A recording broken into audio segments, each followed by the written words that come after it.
అంతా కూడా ఆయన ప్రాంతమే, ఆయన జయించినటువంటి ప్రాంతమే.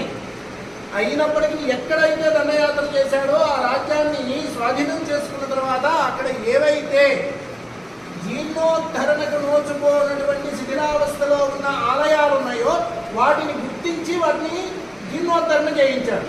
మొదటి పని.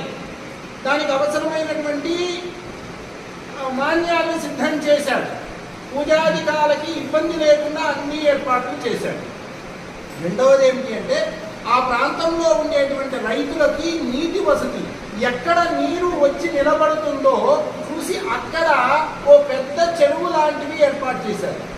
మీరు రాష్ట్రంలో అనేక ప్రాంతాల్లో కృష్ణదేవరాయల వారు రప్పించినటువంటి చెరువులు ఉన్నాయి. ఈ రోజుకి కూడా మనకి దాహం తీరుస్తున్నాయి ఆ మహానుభావుడు రప్పించినటువంటి చెరువు. కాబట్టి ఇటువంటి వాటిని మనం ఆదర్శంగా తీసుకోవాలి. వేదాంత